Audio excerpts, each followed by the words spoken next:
All right, man. Welcome to the show, guys. Hey, listen to our new theme song for a second. That's by John Page, and we'll have to start talking about him and linking to his work in the show notes so that we can drive some business to him. So Absolutely. he does my he's done basically all of my podcast music. So Cool. dude. Well, thanks very much to him from me for that too, man. That's nice. Very good. All right, and welcome to the end of the empire. I'm Scott and he's Pete. What's up, Pete? No, not much, man. I think you're hosting this one tonight, man. I'm along for the ride. Yeah, I'm pretty much probably going to be this. Will probably be the Pete interview of Scott and everything. So, yeah, big happenings this past Monday.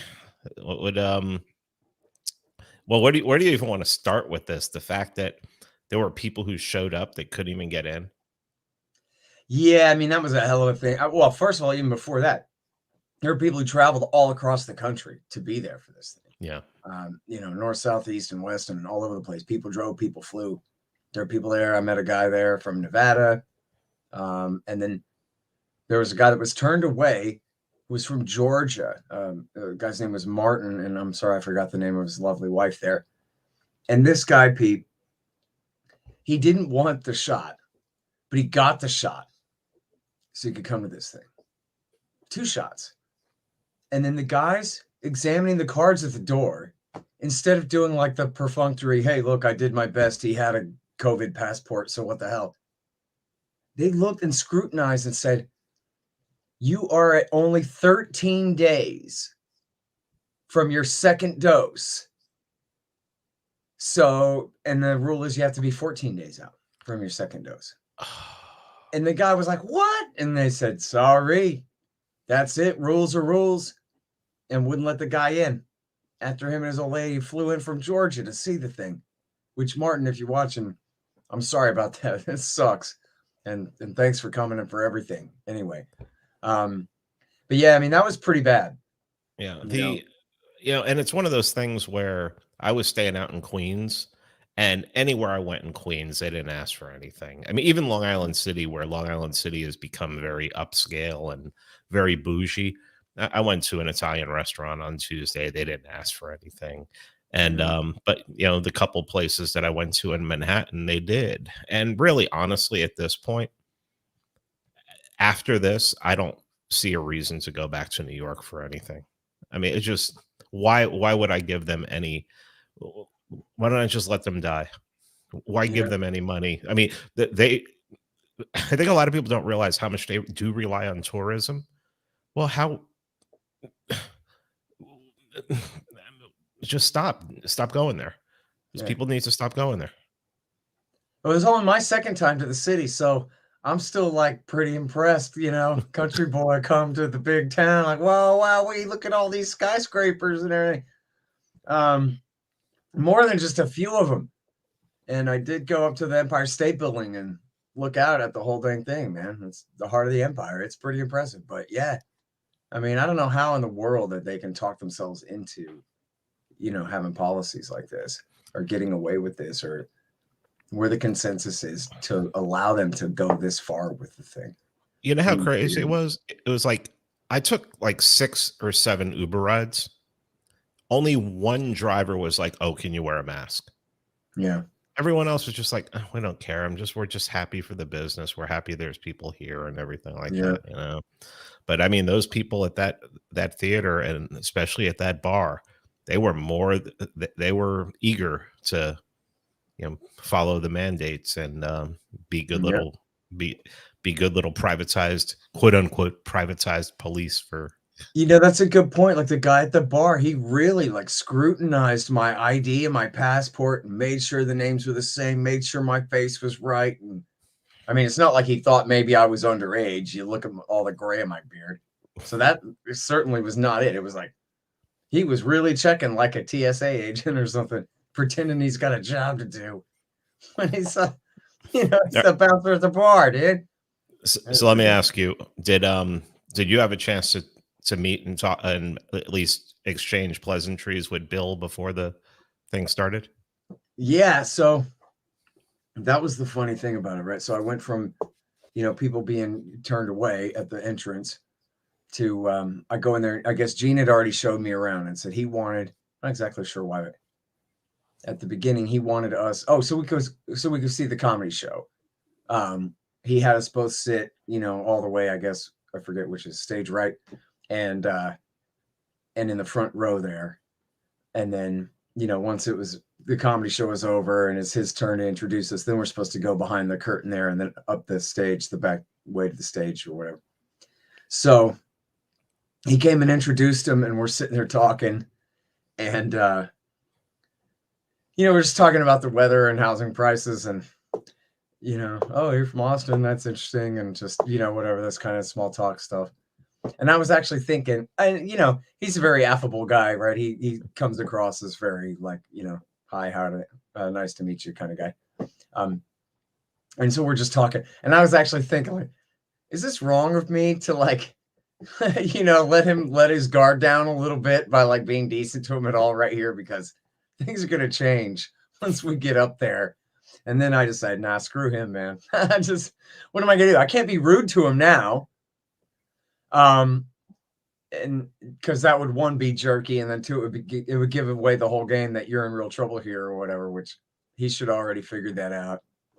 And once we got up there, as soon as he started talking, I knew that he had not, just as I predicted 2 years ago, he's so arrogant. He never even put my name into YouTube search one time to see who it was he's dealing with here at all. So he just got up there and did his platitudes, and I don't think he knew. It was funny. I can't remember who it was asking. Oh, it was my friend John was asking. This guy even knows who antiwar.com is? Does he even know who Justin is? Does he even know that, like, anything about, for example, the libertarian tradition of knowing the names and the numbers of these neocons and what they're up to over the last 30 years. And they're neocons like, of course, Murray Rothbard, but especially Raimondo and others, really specialized in the neocons at a time when no one knew the difference between them and just regular Republicans for whatever reason, So was he even unaware of that? Like, did nobody tell him this is the editor of antiwar.com? And did he not think, oh, antiwar.com, I remember them, those Buchananite right-wing, crazy libertarians over there at the non-intervention thing who hate my guts so much. Nope. He's going to walk in there like it's a cable TV news interview and just, spout his platitudes and kept the peace for 75 years. Who could argue with that? And then, so. You want to talk about what you possibly think, some things he said that you thought you should have addressed, like immediately our friend Ryan Dawson was texting me going, why isn't he hitting him about Syria, about Assad gassing his own people and half of, No, I mean, he said that like 2 or maybe even 3 times, but so I had all my prepared, stuff for the rebuttals. Plus I was trying to take notes on all the different stuff he was saying.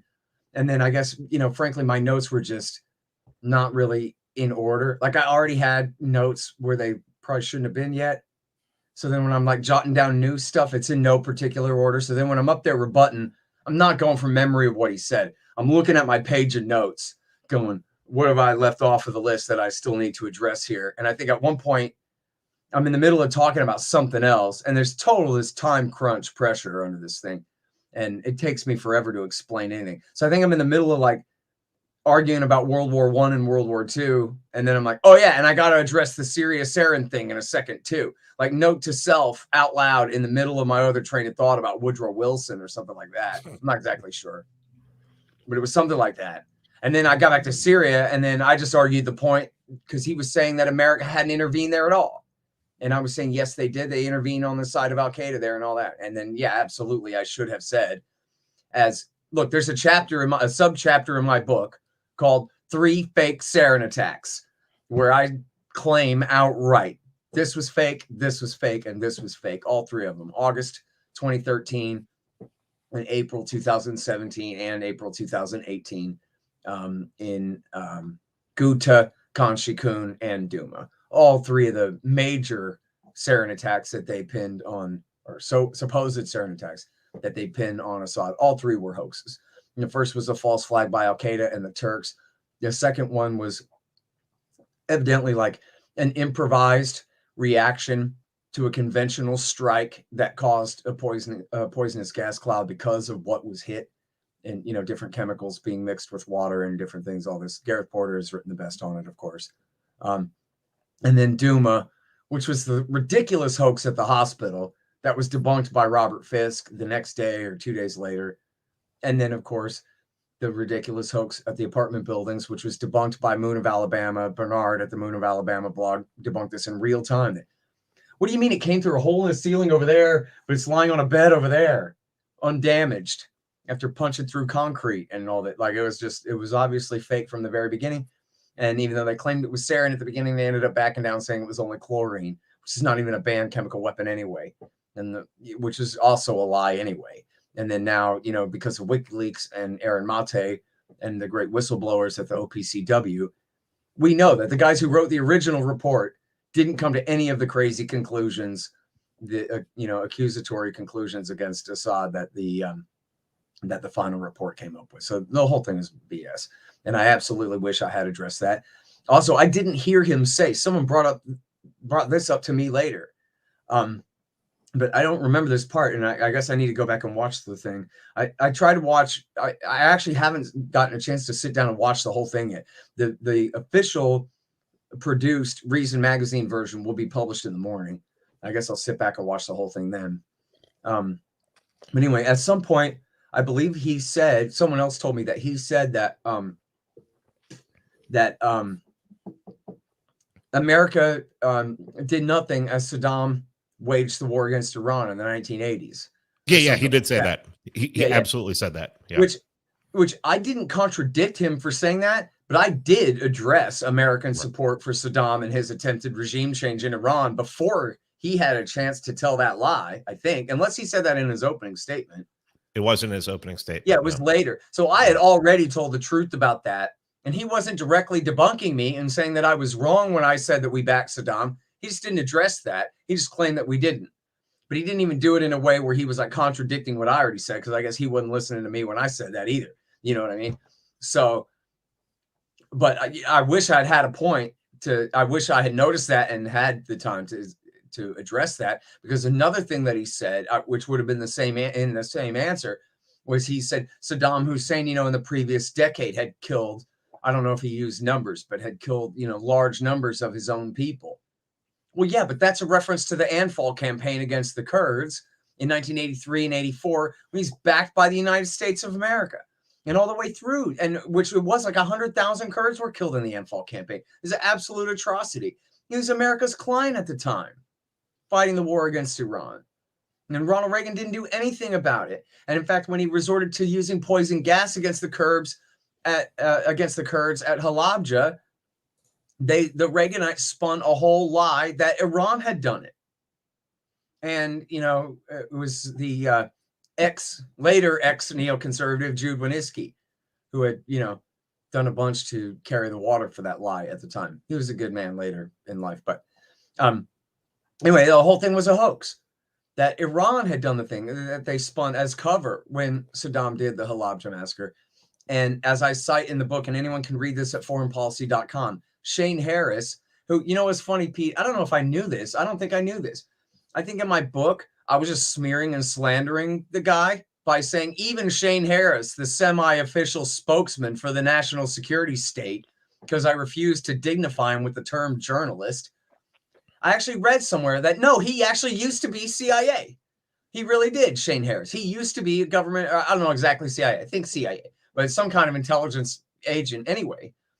So yeah, semi-official spokesman, right? He's like another one of these David Ignatius types, former spook, now conduit of spook propaganda in the media. Okay, fine.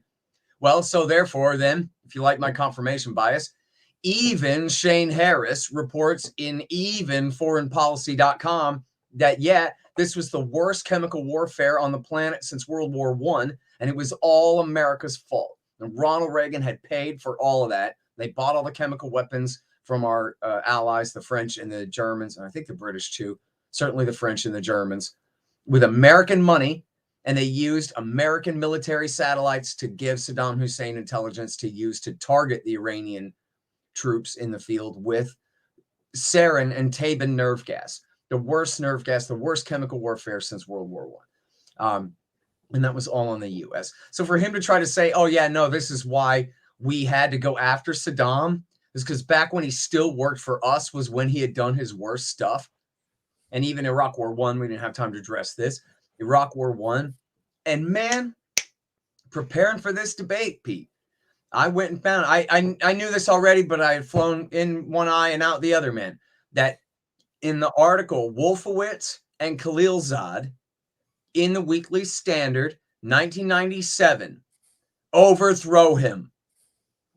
And the first sentence is, if he just stopped at the northern oil fields, he probably would have gotten away with it. And that's in the words of Paul Wolfowitz, who was the Deputy Secretary of Defense for Policy in the Bush Senior Administration, along with Zalmay Khalilzad, the ever-present neocon Mandarin from the University of Chicago, who's been involved in all this stuff. I cited him 100 times in the book for his involvement in all this stuff. They both wrote that. That's at the very beginning of their case for let's go against Saddam Hussein, is that if only he'd stopped at the northern oil fields like we told him to, like James Baker told him to go ahead and do, then it would have been fine. But he got too big for his britches. America's client got too big for his britches and exceeded his permission and pissed off Margaret Thatcher. And you want to deal with pissed off Margaret Thatcher, Pete? Me neither. So therefore, this will not stand. We're going to war. And well, yeah. Let's jump into one other thing. More. Wait. Yeah, okay. on things I missed. Well, there was one that. Hang on. Do you have the one about the Taliban and girls going to school? No, but thanks. I'm going to say that in just a second. Hang on. U.S. in Iran, Iraq War, and Fall Campaign, Syria Chems. I got that. And then at the very end, this wasn't a thing that we didn't address, but there was the question that I wanted to ask him. But ask me about that in a minute. One other thing that I wanted to bring up that I should have brought up, wisdom of the staircase thing, was when he's talking about peace, keeping all the peace in Europe, was that only now, finally under Joe Biden, very recently, when it's just too late because we lost and there's nothing we can do about it, the Americans have finally dropped their objections to the Russians and the Germans building this natural gas pipeline, the Nord Stream 2 gas pipeline, which is the greatest invention in the history of world peace, right? You want to keep the Germans and Russians from fighting each other? Let them get economically interdependent as possible, please, for the love of God, to keep these two civilizations from each other's throat. Okay? The last two times they fought is the worst thing that had ever happened. Tens of millions of people slaughtered. Tens of millions of people. I think it was, 25, 30 the first time and more than 60 the second. In fact, I heard from an authoritative source that when they say that the Soviets lost 27 million, that's just a damn lie. It was more like 40. But they could not admit how many people that they had lost. So they just lied and said, okay, it was 27. Let's just call it 27. It was 40 million that they had lost. And I don't know exactly about that, but I trust the guy who told me, and he sure seemed to know it for an absolute fact. So as far as, that goes. And in fact, I know some historians I should follow up on that with, probably. But anyway, so this is the greatest thing ever. And yet America, in the age of Obama and Trump and early Biden, were doing everything they could to stop it. And why? Because the Texans want to sell natural gas to Germany for money. So what, man? Natural gas, however many dollars per cubic foot, world peace, priceless. Okay? Keeping Germany and Russia friends and not enemies. You can't put a dollar value on that. We're talking about the survival of the species here. Okay? And what do the Americans do? The Americans put sanctions on their allies, the Germans, and on the neutral Swiss for daring to have, for one of their engineering firms being involved in building the damn thing. That's the American empire keeping the peace in Europe. preventing the kind of thing that keeps the Russians and Germans incentivized to keep things cool. And, I don't know exactly whether Kristol has ever written about that or not, but I bet you he's bad on it. And it goes overall whether his position, which the debate wasn't about his positions on everything. The debate was about American intervention in the world and regime change in other people's countries and all of that. And his whole case is that we keep the peace in Europe. We keep the peace in Europe. We kept the peace in Europe. And there's another thing I wanted to say that I did think of and I should have jotted down, but I probably wouldn't have had time anyway. But that Andrew Cockburn, my friend, the great journalist, Alexander Cockburn and Patrick Cockburn's brother, wrote a book in 1981, published in 81, called The Threat. And what it was about how the Soviet Union wasn't nothing. How the tanks had, rusted old treads. How the soldiers had no boots, no ammo, no fuel. That if they had tried to invade Western Europe, they wouldn't have got more than a few miles into West Germany, and they wouldn't have been able to continue to fight. They wouldn't have been able to keep up the logistics for resupply or anything for a war in Western Europe for more than a week. And that the Americans would be able to absolutely smash them without resorting to using a single atomic bomb to keep them out of Western Germany. The Red Army in Europe was a hoax, a Potemkin village, right? It was like the Afghan army that George Bush and Barack Obama built over there, that David Petraeus and H.R. McMaster built. It was for show only. And guess what? It was the neocons who had organized Team B under the CIA, because that's what the CIA analysts were saying in the 70s too.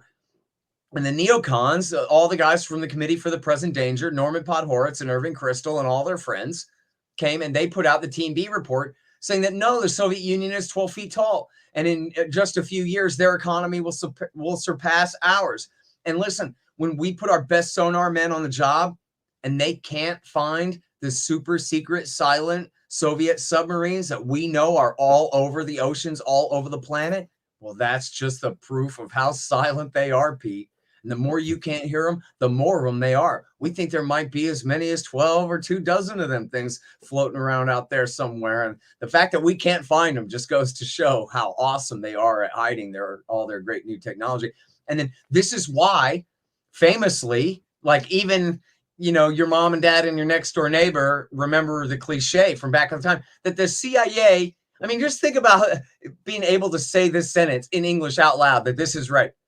The CIA missed the fall of the Soviet Union. Huh? They missed the fall of the Soviet Union, in landmass, the largest world empire, ever in existence. They missed it? What does that mean? That means that Robert Gates and the neocons had just spent 15 years lying about how powerful the Soviet Union was. They weren't in the business of analyzing the truth of Soviet power. And the neocons, led by Norman Podhoretz, they all denounced Ronald Reagan for appeasing Gorbachev, because Gorbachev is Hitler. And Ronald Reagan, who was a tough guy in his first term, sold us out and is now a weak liberal pansy who's going to get America conquered by the USSR, says Norman Podhoretz and Richard Pearl and all the hawks in the second Reagan term. And by the time of the election of 1988, the wall is coming down, and the people of Hungary are fleeing into Austria. The people of East Germany are fleeing into West Berlin. I mean, it's over. By the time of the election of 88, the beginning of the end is on. Because Reagan worked with Gorbachev and created that trust that they could do it. That they didn't need a Soviet empire to protect Russia from America anymore. It'd be all right. And they went ahead. So, I mean, these hawks are just wrong on everything. There's no way I could have fit all of this stuff in there. But that is huge. It's and as we talked about, BSing around on the sidewalk, I think after because somebody was telling me they know somebody who was there at Reykjavik. And, what would you ask this guy? And I'm like, I would ask him to tell me everything. because this was the time that Ronald Reagan and Mikhail Gorbachev came within one human hair's breadth of abolishing all nukes from the face of the planet, which would have meant them agreeing to dismantle all of the US and USSR's nuclear missiles, but also that we would do everything, which would work, to pressure our allies to give up all of their nukes too. And which, if America and the Soviet Union were taking the lead on that, they would absolutely be able to pressure the French and the British and Israelis and whoever they wanted to follow suit. And they could have done that, and they came within a hair's breadth. And the way I remember it, I don't know all of my footnotes anymore, Pete, but the way I remember the history, this is when Norman Podhoretz is attacking Reagan for appeasing Gorbachev, like Neville Chamberlain appeasing Hitler, and Richard Pearl was in the Defense Department at the time and pushed this whole narrative that Reagan is breaking his promise about missile, the anti-ballistic missile shield, which was a total hoax, which even to this day, 30 years later, 35 years later, is completely inoperable, doesn't work, and could never protect the American people from a nuclear strike by the Russians, launching thousands of missiles at the United States. We had nothing like the capacity to shoot those missiles down after all of this time. And meanwhile, if you abolish all the nukes, then you don't need a damn defensive shield anyway, man. And so, but it was, Pearl and the neocons and the Hawks led the way in pressuring Reagan to back down and refuse to sign the thing. And I got to tell you, Pete, I've seen this footage. It's like the saddest thing that ever happened in world history ever, man. There's footage of Ronald Reagan walking down the stairs to get into his limo, and Gorbachev comes up after him, chasing him, and says, "Mr. President, please, let's go back in there and talk about this one more time, please." And Reagan says, "I'm sorry, Mr. Gorbachev, I can't break my promise to the American people." And he gets in his car and drives away. His stupid effing promise over some completely ridiculous hoax technology, some sci-fi fantasy that these absolute liars had sold this, Hollywood actor who, couldn't tell for himself. And it's just, anyway. And again, the neocons. Talk about the his comment about asking a question, would you, the Taliban and how they're going to, he was just basically repeating the neoliberal press's line as of recent of they were teaching girls, and girls were learning about gender studies and everything like that, and now they don't. How do you feel about that? And you're like, so yeah. You literally just went so yeah. In fact, this was one of the things I did take note of when I rewatched part of it on the plane on the way home. Was so what was going on there was, this is when we were talking about blowback and the motivation for the attack by Al Qaeda on the United States. And then he changes the subject to, we're leaving Afghanistan now and the Taliban's taking back over. Do you think that they're going to provide liberty for women? And he said it like as though that's what I had just been claiming, that all the Taliban ever wanted was to liberate women, Pete, but we wouldn't let them. Except that I never said anything like that at all. We were talking about Osama was motivated to knock our towers down because of our bases in Saudi Arabia. So this is a complete red herring. It has nothing to do with it. So he challenges me with that. And I just, is that what you think? Said no. And I said, no. I don't know what's the point of that, but I shouldn't have let him go there. I should have kept talking. Stay on the subject. We're not talking about the Taliban now. We're talking about why Al Qaeda attacked the United States of America and get back and beat them over the head with that more. And because the truth is, as I've explained a million times, they've been attacking us all through the 1990s. When Ramzi Youssef tried to blow up the World Trade Center in 1993, which, yes, the CIA, helped them into the country, and the FBI could have stopped the attack and failed to prevent it. But anyway, Ramzi Youssef wrote letters to the New York newspapers explaining why he did it. And it's bombing and blockading and starving the poor Iraqi people and supporting Israel in their violence against the Palestinians and the Lebanese. And it's the same motive all throughout the 1990s as they attacked us over and over again with the Khobar Towers attack and the Africa embassy bombings and the USS Cole and all this. And I brought up the CNN interview from 96 with bin Laden, but there's also all of his interviews with CNN, with ABC News, with Abdul Bari Atwan, with Robert Fisk. He says the same things over and over and over and over again. Bases in Saudi being used to blockade and bomb the Iraqis, support for the Israelis and their oppression of the Palestinians and the Lebanese, support for dictators around the region over their people, preventing revolution against them, and pressure on those dictators to keep production high and prices artificially low to subsidize our economy at their expense, and turning a blind eye to Russia, China, India, and Uzbekistan in their crimes against Muslims as well. You claim you care all about human rights, but whenever these countries are attacking Muslims, you don't have anything to say about it. And that's always a great segue into the Clinton years, where that last point ain't right. That Bill Clinton backed al-Qaeda against the Serbs, the Russians' allies, in Bosnia and in Kosovo and in Chechnya, which is the most important one. And there, the Clinton government was paying for Yeltsin and Putin's entire war against the Chechens at the same time the CIA and the Saudis were working to back the Chechens against them. Got to keep a pipeline from running through there, you understand. And so if that comes at the cost of anti-American terrorism, or eventually, and anti-Western terrorism and benefits for Osama, then tough. In fact, I just interviewed Colleen Rowley, who is the lawyer for the FBI office in Minnesota, who could have stopped the 9/11 attack if they'd been allowed to do their job. Remember, Zacharias Moussaoui didn't want to know how to take off or land, only how to fly a plane.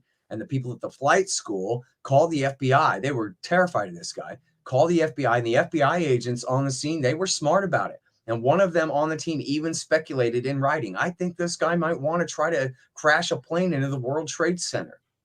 You know, it was, again, the most obvious terrorist target in America at the time. And Rowley told me, and this is from September 2021. People can go look in the archive right now. It's right near the top of the list at scotthorton.org and at youtube.com/Scott Horton Show. And she says, one of the reasons that the supervisors said that they weren't interested in this was because the obvious tie, the information that they had on him that tied him to the bin Ladenites, it tied him to the bin Ladenites in Chechnya. And the consensus in DC was, we like the bin Ladenites in Chechnya. So this isn't alarming information. This is not a good enough reason to get a FISA warrant and crack his computer open. And if they had, they'd have been able to trace him directly to the lead hijacker's cell in Florida at the time, as we all know now, and as the official story even admits at the time. And I tell you what, go listen to that Colleen Rowley interview. I'm like, hi, Colleen, how are you doing? Man, she's not doing well. She goes off for like 20 minutes before I even asked her another question. You're like, let me tell you about what's on my mind, Horton. And yeah, boy, is that worth listening to, I'll tell you. And so, yeah, anyways, then he tries to change the subject to the Taliban and women's rights. And the other thing that wisdom of the staircase thing is, I wish I had said there, no, education for women is going down. But I bet you there are going to be a lot fewer boys raped to death by the warlords that our government has put in power there all these years. And people want to, people love to pretend, especially these hawks, they love to pretend that the people that America's empowered in that Afghan war for the last 20 years are a bunch of angels. And the truth of the matter is, Pete, that women and girls living in the north of the country, in the big cities, have had it much better than under the Taliban, and much better than they're going to have it now in many ways. There's no denying that. In terms of education and opportunities for employment and right protections and everything else. At the same time, though, 70%, the super duper majority of the country, don't live in big cities or cities at all. They live in small villages or, out in the countryside. The super majority population of the country. And they never had access to any of these gains. They're far more likely to get bombed by the Americans than given an opportunity to go to school by them. There's an incredible article by Anand Gopal, who wrote the wonderful book, No Good Men Among the Living, about the war in Afghanistan. And he's got this great new long-form piece that came out a couple of weeks ago in the New Yorker magazine called The Other Afghan Women. And this is a guy who gets on a motorcycle and goes down to the Helmand province and talks with them himself. And it's just incredible, man. You got to read. And the lady's talking about, the dozen or so. She just rattles off in a row, like 12 or 15 different names of different, young men that she's known who've been blown up to death for no reason whatsoever in this thing. And there's rattles them all off. Well, there's my brother, and there's my cousin, and then there's my, stepbrother and his son, and just on down the list. Just everybody in the neighborhood. Every family has lost somebody. Everybody has lost somebody to these prowling robot assassins, and just this absolute dystopian nightmare. It's just absolutely crazy. And then, as Ann Jones, the great journalist, told me, she wrote about this back 10 years ago, that by her count, the number one priority of the Afghan National Police was chasing down runaway women and girls and bringing them back to their masters, whoever they were.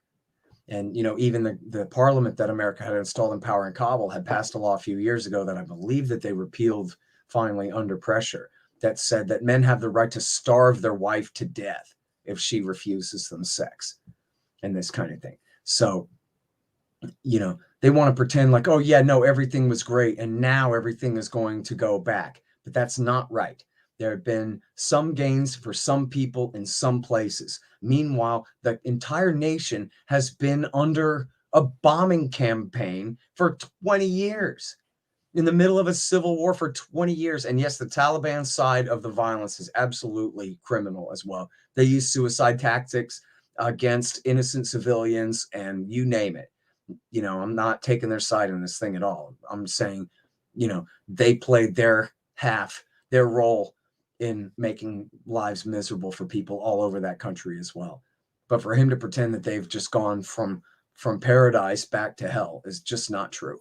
And read Gopal's book or read my book, Fool's Errand, and learn about who these warlords are and the crimes that they commit against these people. And seriously, never mind Gopal's book. Read that New Yorker piece, The Other Afghan Women, where they talk about the worst, absolute worst warlords that they hated, that the Taliban had come and saved them from.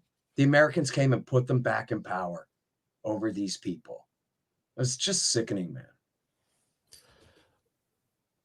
What do you think he could have done better to prepare? I mean, to make it even close, to make it so that, it looked like, I was using the word platitudes like during. I'm like, he's just spouting off platitudes. It's just, he's, I guess he can't bring up facts because facts are his enemy. Facts are buried. No. But was there anything he could do to prepare for this that could have made him at least look a little bit better than he did? Well, that's a good point. I would say that I think I already said this. I think I had predicted talking with you about this back 2 years ago. That he's not even going to Google me, is he? He's not even going to look this up. He's just going to walk right in. He's not going to prepare at all. So check this out. Hold on. Okay, so I just put out episode 639 of my podcast. Mm-hmm. Episode 309, you came on to talk about your future debate with Bill Kristol. That's how long this thing has been sitting out there waiting to happen.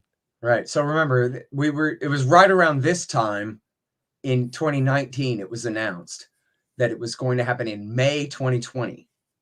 And then, of course, that all got canceled.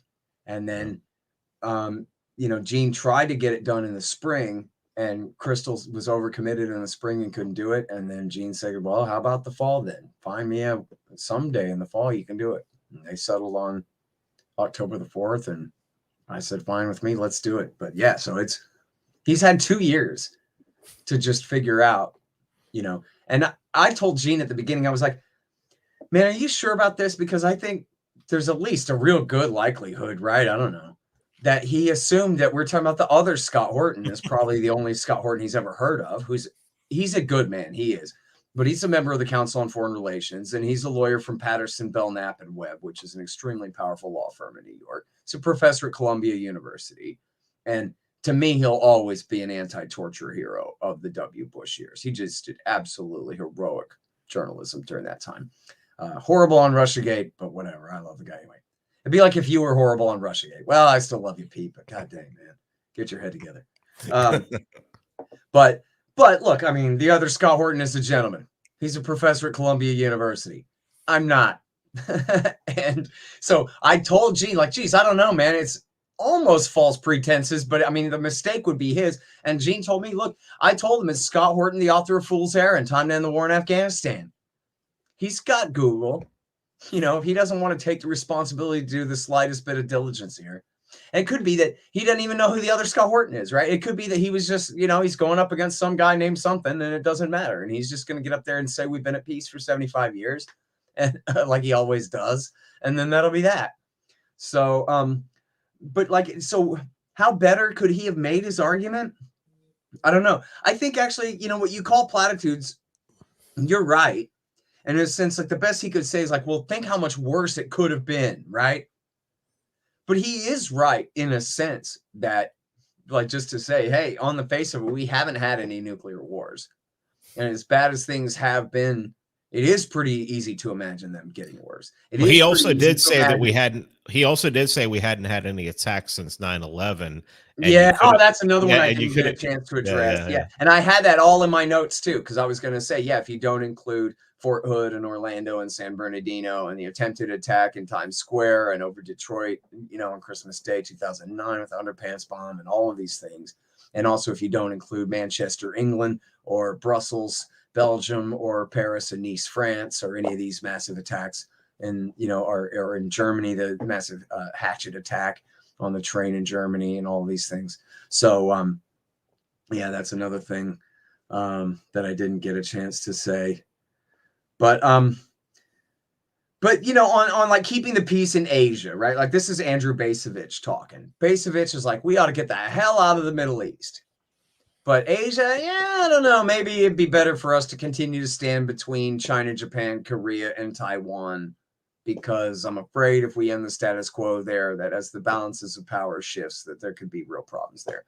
I'm just not that worried about it, frankly. And people say if we leave there, then necessarily South Korea and Japan and maybe even Australia would get nuclear weapons, and that would increase, the chance of war there. But I don't think that's necessarily true. There are all kinds of non-nuclear weapon states all across the planet who have rivalries with nuclear weapon states of various degrees. That doesn't lead them to jump straight to nukes. And I think there's still plenty of room for diplomacy by us or our other friends in the region to say that, like, listen, Japan, you can be a nuclear threshold state like you already are, right? Like Japan right now, they could make nukes in a few weeks probably if they really needed to. They have the ability to enrich uranium.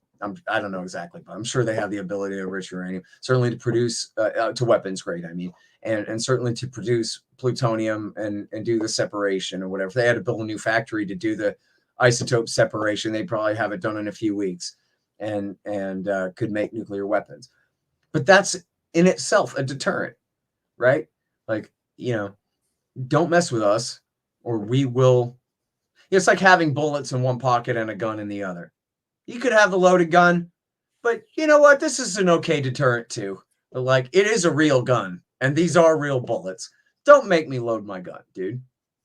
And I think if that's Japan's stance, that's Iran's stance. It's kept America out of Iran for 20 years, Pete, is don't make me start to do the thing that I know how to do, but haven't begun to try to do yet.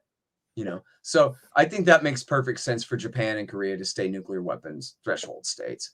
And I think all the hype about China wants to conquer the world and all this stuff is just crazy. Who thinks China is going to try to invade Japan?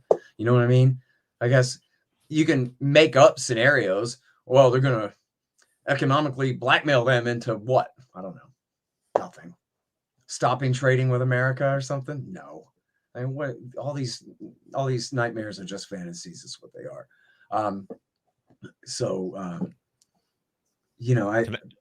Can I bring something up? Sure. I thought you made some really good points about whenever neocons bring up Hitler and they talk about minimizing the Holocaust by saying there was a Holocaust and everything. Can you talk about that and what you how you argued that one? Sure. And in fact, if I can get my brain to work right, there was an extra point there that I thought of today that I should have made as well. But essentially, he continually makes this argument that America's kept the peace in the world this whole time. And then, we made some mistakes in Korea and Japan. Korea and Vietnam. And then so I'm counting them up. They're like, no, man, actually, we're talking about millions and millions and millions of lives. Not in the same time span, but really more than a Holocaust worth of innocent dead civilians at America's hand in the time since World War II, which again, admittedly is 75 years, but still, we're talking about some brutal atrocities here, absolutely legendary atrocities that he just completely discounts, that just don't matter to him at all. And I'm not trying to sound like a PC wokeist, but it kind of is the unavoidable question. Do only white European lives matter? It's just a remainder. It doesn't count when you kill 2 million Koreans or 3 million Vietnamese, So I said, it is. It's a Holocaust worth of people. And then he said, that's trivializing the Holocaust. And then I said, well, I think it's trivializing the Holocaust the way the U.S. government and the way the American hawks constantly invoke Hitler as the excuse to attack everybody who's nowhere near Hitler. From Manuel Noriega and David Koresh to Saddam Hussein, the Ayatollahs, Kim, or even as H.R. McMaster just a few weeks ago was saying, for Donald Trump to have negotiated with the Taliban is the same thing as Neville Chamberlain going to Munich and making peace for all of our time with Hitler after the annexation of Czechoslovakia. And so, that to me is trivializing the Holocaust. And I mean that, right? That these guys they'll push your Holocaust button. They'll push your Hitler button to get an emotional reaction out of you. And they do say this, right? He's a Hitler. That was H.W. Bush said that about Saddam Hussein over and over again. Of course, that was why after we beat him in Iraq War I, then we couldn't bring him back in from the cold. He's Hitler.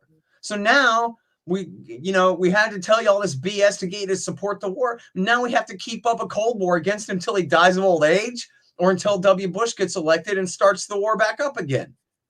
Because we said he's Hitler. So now we can never negotiate with him again. We can never talk to him again. We can't sanctify and legitimize evil by meeting and talking with it and all of this stuff. Well, it's just crazy. Saddam Hussein, again, he did commit horrible war crimes when he was America's client, but especially by the late 90s and the Bush years, the analogy is far closer to Tony Soprano than Joseph Stalin. Right? I mean, the guy was trying desperately to hold his power together, meaning his full-time job was appeasing his own people, different powerful factions in his own country, marrying people together, marrying companies together.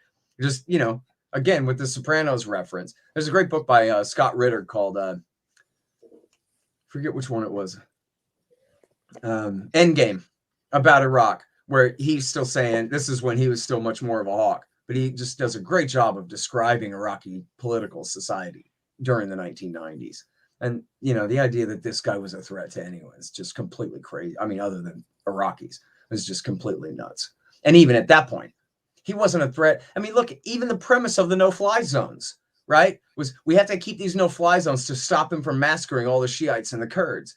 But he wasn't massacring all the Shiites and the Kurds before Iraq War I, right? He was massacring them during the insurrection when they rose up after Iraq War I at George H.W. Bush's instigation to try to overthrow him.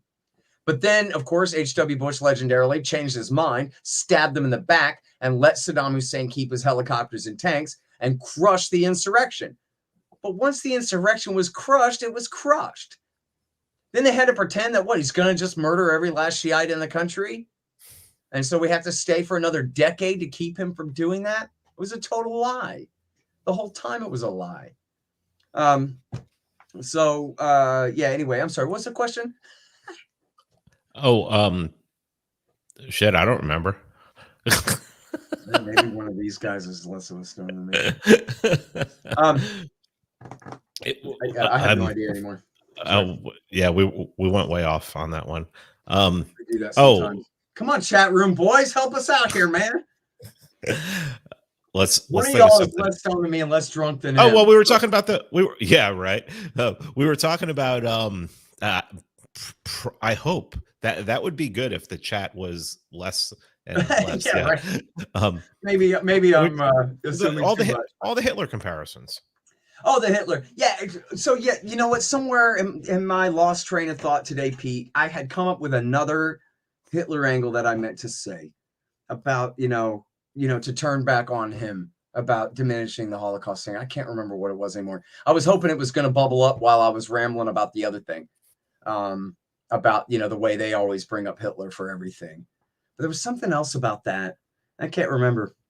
But I'm going to write an article like this, our discussion right here. All the things I missed, I wish I'd said, the lies he told that I didn't have time to confront and whatever to kind of catch up. I'm going to write an article like that over the weekend to run on antiwar.com, or maybe next week to run at antiwar.com to try to fill in these gaps. So maybe I'll think of whatever that secondary point was then. I'm sorry. Wes is asking in the chat about what was the question you wanted to ask him. I think it was the Reykjavik thing, right? Yeah, no. So, oh no, what was, okay, go. So this is the story of the end of the show, of the end of the debate. Okay. So I go up there to do my final statement. I asked Gene, so do I get to ask him a question? But the thing was, I didn't want to ask him, like a debatey rhetorical question to provoke the guy.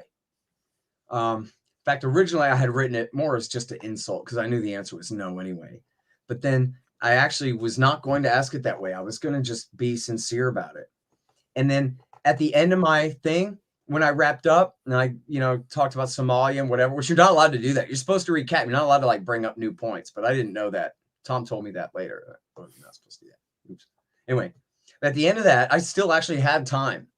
And I wish I had my thinking cap on. I would have gone ahead and asked my question then.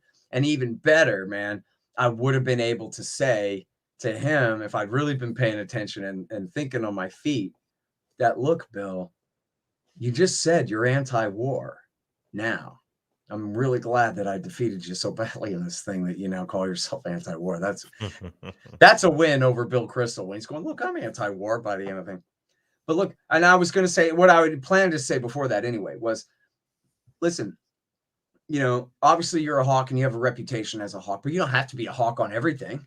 And of course, he spent the whole thing kind of backing down and on a lot of this stuff, or halfway backing down on the individual wars. And I was just going to say, listen, you're so prominent, and particularly in Democratic politics now. And I wonder whether I could, ask you, just think about it later. You don't have to answer now or whatever. Just think about this later. That whether you might consider calling for an end to the war in Yemen. It's the worst war going on in the world right now, and it's directly benefiting Al-Qaeda. And if a guy like you, who's a former hawk, would say, listen, you guys know me, I'm all about national security, but this one is wrong, and we shouldn't be doing this, that could really help, And so would you please consider that? That's all I'm saying. The war in Yemen is just really bad. And it could really move the needle. It could really, and then the way I was going to ask it originally was, and then that way, maybe that could be the first step on the beginning of redemption for all the harm you've caused to all these innocent millions of people and blah, blah, blah, right? That's how I was going to say it originally. But by the time it was time to really say it, I was going to drop all the snark and just say like, hey, please. And then, so at the end, when I finished my statement and then they, read off the winner and everything, then I followed him because I wanted to ask the question just backstage. And I was definitely going to drop all the snark part about redeeming yourself and all of that crap then, when it's not for show at all. That just to say to him just completely sincerely that like, man, this could really, raise this issue's level of prominence by quite a bit. And having Bill Kristol, the famous hawk himself, say, we really should end this now. That could be really meaningful, So I followed him and I said, and you can see in the video, he takes off, and I go kind of chasing after him. And I go, wait, Bill, can I ask you a question? And he goes, yeah, sure. But he keeps walking down the stairs and towards the curtain out toward the crowd and the door. And I don't want to ask him in front of the crowd of everybody. The point now we're backstage, right? So I go, well, wait a second. And he goes, no, I don't think so. I got a plane to catch, and I don't think I owe you another minute of my time. Went and went running through the curtain and out the door. And I just went, oh well, boo-hoo. That was my chance. And really I blew it because I should have just tacked that on to the end of my closing statement. and asked my question anyway, and I didn't think to do that. So that was my one last woulda, coulda, shoulda, wish I'd said type thing there, you know. But he wouldn't have done it anyway, man. So what the hell, you know. When did you write the Trotsky line? I think that's I think that was not in. I'm virtually certain that was not in the typed text. I think I jotted that down in my notes the morning of, or maybe it was the night before. I was kind of rereading it and was saying Lenin and Trotsky, and then it's funny because I was not thinking about that at the time. And this was also, you know, on my assumption that he's going to bring up World War II, and then I got to bring up World War I and how America's intervention in World War I, whatever. And then I'm going through the thing. It's a great book. People should all read this book by Jim Powell, Wilson's War, about how Woodrow Wilson's great blunder led to Lenin, Stalin, Hitler, and World War II by Jim Powell. Excellent book. And so I wish I had cited it actually out loud in the thing. I should have.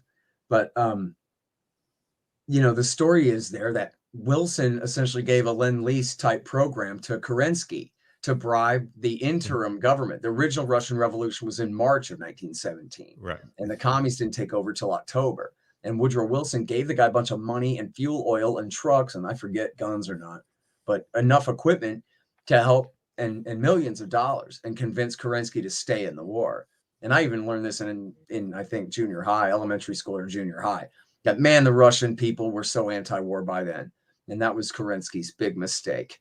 And it helped undermine support for him. Like, I think that's the official history everybody knows.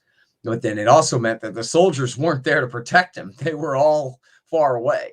And it provided this time, and as Powell documents, on their fourth try, Lenin and Trotsky seized power in St. Petersburg.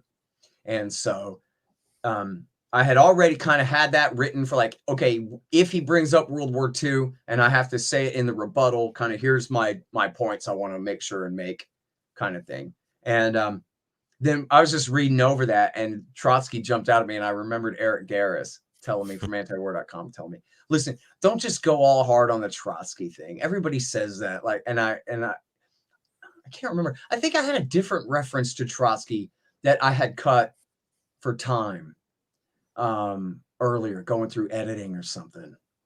And anyway, so I was just going through there, and I saw that, and I just thought, oh, you know, I could just add it as a little aside there, you know, no offense. My only regret there is I said no offense when what I should have said was no offense, so that you can hear, you know, it's still in the microphone. Yeah. He didn't notice. I don't think he noticed. Okay. Yeah. Yeah. But I mean, for the audience or whatever, and I should know that as a radio guy, you're in your microphone, you got to go like this. You move your head to the right when you look to the left, you know? So, but anyway, I'm glad I got that. And I can't wait till tomorrow morning when the HD version of this comes out. I'm sure there are going to be some hilarious screenshots of my face just absolutely cringing. There's already a couple of me going, oh, when he's saying we never intervened in Syria or whatever it is, you know. But I want to see, you know, his face. I hope the Reason cameraman got some good screen, or, you know, some good shots of his reactions to some of the things that I was saying, you know, because you know, I think he was trying to be pretty poker face, but I think he kind of can't help it. You know what I mean? When it's just a barrage of accusations, the way I was leveling them. You know what I mean? He must have been uncomfortable there. There was a part towards the end, I think it was right before the closing statements, that when you watch it back, you both look at each other. Like, you're both sitting down and you both look at each other. And yeah, it looks like daggers are being shot at one point funny. There. Yeah. Yeah. Yeah, what are you gonna do? I'll tell you what, when Gene started reading the results, I thought he was saying that Kristol won, which I knew was like kind of a possibility, because when you have the super duper majority of the people already agree with you, then you kind of have nowhere to go but down from there or something. Yeah. But I remember thinking, like, oh man, I thought I did okay, you know? and I was like, well, I guess you won. And then Gene's like, wait. No. On the other hand, though, yeah, your numbers went up, but Scott's went up much higher or much more, 12 points to your 2 or whatever it was. Landon in the comments is saying he loved the think tank funded by arms manufacturers line. Oh, yeah. And he said that he definitely believes that Kristol felt that one. Yeah, I bet. I accused him of that a few different times where I was talking about like even the inflationary money that like all those checks he was cashing, they never even raised his rate in the top bracket. Like I'm just assuming that I'm making up shit.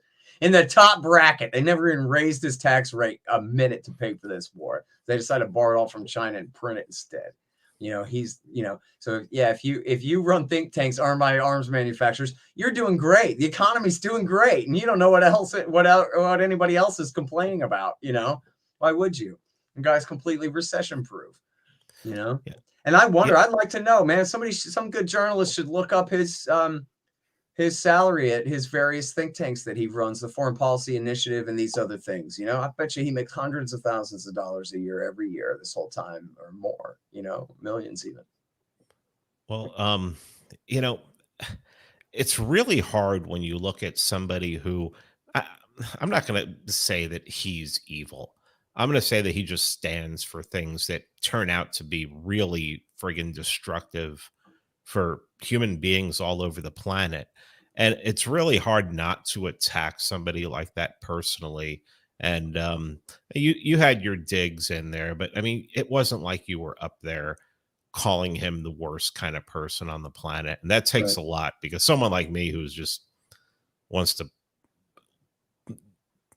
hit him and just run up and punch him in the gut, it's like I mean, well, look, I decided beforehand. Yeah, like I'm not allowed to bring a knife to the thing and just fight the guy. So, the format is we're wearing suits and ties, and it's called a debate, and it's hosted by my friend Gene, who's asked me to come and have an argument. So, I can only go so far. And in fact, at Freedom Fest, Gene kind of pulled me aside and said, remember, listen, I know that you could do a whole bit. You could do your entire bit could just be about Bill Kristol. But the question is regime change good for the United States, or is it not? Is Bill Kristol right about things, or is he not? So just stick to the point and win the debate on the question, is regime change good for America? And that's solid advice. And I'm glad I took it. And I did rewrite what I had written 2 years ago, which I hadn't even looked at in quite a while. I went back and looked at it, and I saved some pieces of it, but I mostly threw it out and started over to really try to stay on topic. And then, yeah, like you're saying, I want to get in my Trotsky dig here and my think tank, paycheck there. But, like I could have said, the Afghan war and the surge, which he supported, and the war in Libya, which he supported, and the intervention in Syria. You say you never heard of it now, but you supported it then, and whatever like that, and go down the list like that. But I didn't want to do all that homework and make sure, triple check on everything, although I'm sure he was for Libya, I don't know. But then again, that really wasn't the point. And it was funny, like I asked Tom Woods and Peter Van Buren for a little advice. Like, okay, so here's what I wrote. What do you guys think of, I mean, I have to correct my grammar, but just, on the overall theme of how I'm approaching this argument. And both of them's advice was, get him, Scott, kill him, go after him, just go down the litany of his failures and lies and bad predictions and all those things. And I decided not to do that. It would be, well, like you're saying, right? Like, it would have changed things. There's a lesson here too that I learned from, and I ain't attacking my buddy Dave, but I'm just saying my best guy, Dave, who I love, Dave Smith, went up against Nick Sarwark, who I don't love. And Dave was right about everything, and Sarwark was wrong about virtually everything anyway. But I thought Sarwark won the debate. And I've told this to Dave before. I don't mind saying it. He don't mind me saying it. I thought that Sarwark won the debate only because Dave was too mean to him. And Dave is a cool guy, and Sarwark is a dork. And it didn't really matter the substance is what they were saying as much as like the scene on my screen is a cool guy picking on a nerd and ruthlessly picking on him. Now, if you know the backstory, he kind of had it coming, and that, there's more to what's going on here.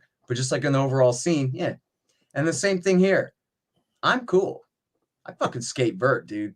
And I'm up against Bill Kristol, who is a dork, right? Who is a nerd. And I didn't want to just get up there. And here's a guy who's lied us into war, right? Who is the man outside of government most responsible for Iraq War II, right? He did not work directly for W. Bush. He was running the Weekly Standard and blabbing on Fox News at the time, but he organized PNAC. And he, organized with AEI and all of these guys and really got the neoconservative movement and their act together. Justin Raimondo called him the little Lenin of the neoconservative movement. So the whole move to push us into war with Iraq, it was the axis of Kristol. This was the guy, and sorry, I forgot what the hell I was going to say about that. We got to do this show earlier in the daytime, man, when my brain still works. What the hell were we talking about, dude? You're just talking about being not being mean. Oh, not killing the guy. Yeah. Yeah. So anyway, just point being, I could only be so mean to him, and I didn't want to overdo it. Like, I wanted to hold him responsible. I want to say the Weekly Standard said Saddam was friends with Osama, lied us into war and all this stuff, not let him get away with anything. Blame him for, this is why he picked Sarah Palin, to convince your Uncle Bob to stay pro-war when he should have been over it by then. But, gee, if Sarah Palin says so, then I guess we'll stay on this train another 4 years or 8 years, and that's what they were going for with that. So I didn't want to let him off the hook, but I didn't just want to mercilessly beat him. Like, look, I guess, and people react like I did beat him, but it wasn't all about what he said this, he claimed this, he predicted that. I didn't want to frame it all that way. I just wanted to say the regime change wars have not been successful, man. They've been absolute disasters on their own terms, from, the ones that he specifically was, the leading champion of, like Iraq War II, to, all of them, all the rest of them too, which he at the very least went along with and supported, like in Libya and Syria and the rest. So, but anyway, so I'm glad I pulled that off. I mean, I think I told you there that I get a lot more nervous when I go on the Kennedy show, and hopefully that's going to wear off. I keep trying to remind myself every time I go on there, when I'm actually looking into the camera, ready to go on, I'm fine. That's fine. But, oh man, the whole ride in the truck on the way up there, or, down to Austin to do the show and all that, I get freaked out. For this, I didn't feel that way. I really did not feel that nervous going into it. I'm not exactly sure why. Maybe just because I had 2 years of like stressing myself out over it and then calming back down again to like, it kind of just worn off or something. But I was feeling that pressure that like, man, I better not let the boys down. Everybody's telling me, get him, Scott, kill that son of a bitch, And Caitlin Johnstone, like 6 months ago, was like, you must ruin his entire life forever. Nothing short of that will do, and just so, I would have really regretted if people had said that, like, yeah, you did pretty good, man. You know what I mean? Like, the stakes were higher than that. I needed a real win, but I didn't want to like sabotage it by like overly brutalizing the shit out of him right. Like, if I'd been too mean about it, he might've just given up and left halfway through. They're like, okay, this isn't really a debate. You just came and wanted to talk a bunch of shit. So screw you, kid, kind of thing. So I didn't want to like give him an out either. So anyway, I hope I calibrated it about right there, Cool. Well, we're over an hour. Anything else? Anything you want to end on? Man, I'm going to be in Syracuse, New York in November. I'm going to be in Lockhart for Texans, at least, or people with a lot of airline miles. This weekend, I'm going to be in Lockhart, Texas. On Saturday, I'm doing an event with Renegade University and Best Barbecue in Texas. And that's no lie, dude. Black's Barbecue in Lockhart is the best brisket you can find in the world, man. So I'm on my way down there. And so that'll be fun. And then, other than that, check out our institute, the Libertarian Institute, libertarianinstitute.org. And my show, the Scott Horton Show, and read my books. that are about the wars. Some people like them. And I don't know, you tell them about your stuff too, man. Free Man Beyond the Wall. What's that? Free Man Beyond the Wall podcast. And yep, I have a Substack. The also Monopoly on Violence. If you got Amazon Prime or you got Amazon, go check out that documentary. There's a good 5-minute speech on the Middle East wars in there that Scott does. And a lot of other good people in there. Dave's in there. Tom's in there. If there's somebody you can think of, they're in there. Great and yeah, we did that turned out well. And just tune into the podcast. I appreciate everyone. Cool, man. And yeah, look, the Libertarian Institute's badass. We got a ton of great writers. We got a ton of great all of our main team, which is what, 5 or 6 different original podcasts from there, and plus the great Connor Freeman and Lori Calhoun and all of our great writers, Kim Robinson, the great Australian MMA champion, and all these other great people that write for us. And we are soon, so get your pens and your checkbooks warmed up. It is almost time for us to launch a new fundraiser at the Libertarian Institute. And I'm not exactly sure the date on that. It's going to be within a couple of weeks here, I think, to get going. Those Bitcoin millionaires need to step up a little bit. That's exactly right, man. We accept all kinds of cryptos, and all that's at libertarianinstitute.org/donate. We're going to get that thing really going in full gear here, but we better strike while the iron is hot and people are still excited about what we're doing. So Josh is asking what you're going to be doing in Syracuse. I don't know exactly what. It's a Libertarian Party event. I should have said that. It's a Libertarian Party state convention or something like that. I'm not exactly sure. So I'll probably be giving my same old speech on the terror wars. Okay. Not exactly sure, but so that's the beginning of November. And then man, I thought I had one more thing to say, but I can't remember. So I guess that's it, man. Oh, I know what it was.